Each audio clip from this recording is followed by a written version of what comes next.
દેશની શિક્ષણ વ્યવસ્થાને લઈને ઉઠેલા પ્રશ્નો હવે નાના શહેરો સુધી પહોંચી ગયા છે। તાપી જિલ્લાના સોનગઢ ખાતે યુવાઓ અને વિદ્યાર્થીઓએ એક દિવસનું ધરણું યોજીને કેન્દ્ર સરકાર સામે જોરદાર વિરોધ નોંધાવ્યો। માજી તાલુકા પંચાયત પ્રમુખ ઈશુ ગામિત સહિત અનેક હોદ્દેદાર, વિદ્યાર્થીઓ અને યુવાનો આ ધરણામાં જોડાયા હતા।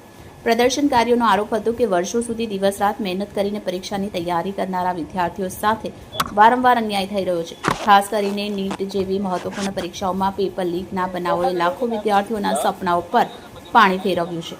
તેમણે દાવો કર્યો છે કે આવી ઘટનાઓથી અનેક વિદ્યાર્થીઓ માનસિક તણાવમાં ધકેલાયા છે અને કેટલાકે આત્મહત્યા જેવા પગલાં પણ ભર્યા છે।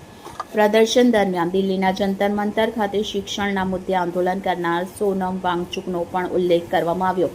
પ્રદર્શનકારીઓએ આરોપ લગાવ્યો કે તેમની સામે થયેલી પોલીસ કાર્યવાહી અને અટકાયત લોકશાહી માટે ચિંતાજનક છે અને વિદ્યાર્થીઓના પ્રશ્નોને દબાવવાનો પ્રયાસ છે। સોનગઢ પોલીસ સ્ટેશન નજીક યોજાયેલા ધરણા દરમિયાન પેપર લીક બંધ કરો, વિદ્યાર્થીઓને ન્યાય આપો, શિક્ષણ બચાવો અને યુવાનોના ભવિષ્ય સાથે ચેડા બંધ કરો જેવા સૂત્રોચ્ચારથી સમગ્ર વિસ્તાર ગુંજી ઉઠ્યો હતો। પ્રદર્શનકારીઓએ સરકારને ચેતવણી આપી કે જો પરીક્ષા વ્યવસ્થામાં પારદર્શિતા લાવવા, પેપર લીકના કૌભાંડો રોકવા અને દોષિતો સામે કડક કાર્યવાહી કરવા માટે તાત્કાલિક પગલાં લેવામાં નહીં આવે તો આગામી સમયમાં આંદોલન વધુ ઉગ્ર બનાવવામાં આવશે। દેશનું ભવિષ્ય વિદ્યાર્થીઓના હાથમાં છે, ત્યારે શિક્ષણ વ્યવસ્થામાં વિશ્વાસ જળવાઈ રહે તે સરકારની સૌથી મોટી જવાબદારી છે। હવે જોવાનું એ રહેશે કે વિદ્યાર્થીઓના આક્રોશ બાદ સરકાર શું પગલાં ભરે છે। રિપોર્ટર વિકાસ પાટીલ, બુલેટ 26 ગુજરાત ન્યૂઝ, તાપી।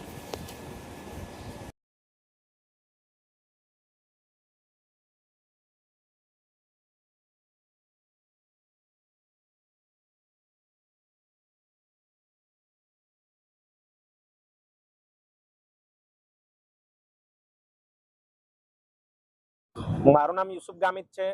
હું સોનગઢ તાલુકા પંચાયતનો માજી પ્રમુખ છું। દિલ્હીમાં જે રીતે સોનમ વાંગચુકજી શિક્ષણના મુદ્દાને લઈને લડી રહ્યા છે, અમનંત ઉપવાસ પર હતા અને જે રીતે દિલ્હી પોલીસ એમને ટીંગાટોળી કરીને ત્યાંથી ચોરી છુપીથી લઈ ગઈ છે, એના વિરોધમાં અને સોનમ વાંગચુક સરના સમર્થનમાં આજે સોનગઢ ખાતે એક દિવસનો પ્રતિક ધરણાનો કાર્યક્રમ રાખ્યો છે। કારણ કે સોનમ વાંગચુક એ વૈજ્ઞાનિક છે, સમાજ સેવક છે અને શિક્ષણના મુદ્દે લડી રહ્યા છે। નીટ જેવી પરીક્ષાઓ પેપરો ફૂટી જવા, 18 જેટલા પેપરો ફૂટી જવા, 13 થી 14 યુવાનોએ આત્મહત્યા કરવી, આ દેશમાં જે રીતે તંત્ર ચાલી રહ્યું છે એના વિરોધમાં જે સોનમ વાંગચુક અમનંત ઉપવાસ પર હતા એના સમર્થનમાં આજે સોનગઢ ખાતે અમે યુવાનો ભેગા થયા છે। મારું નામ ગ્રેસી કુમારી ગિરીશભાઈ ગામિત છે। હું ધોરણ 8માં ભણું છું। આજે હું અમારા દેશના તમામ વિદ્યાર્થીઓ ભવિષ્ય માટે એક દિવસીય ધરણા પર સોનમ સર સમર્થન માટે અહીં આવી છું। હું સોનમ સરને સમર્થન જાહેર કરું છું।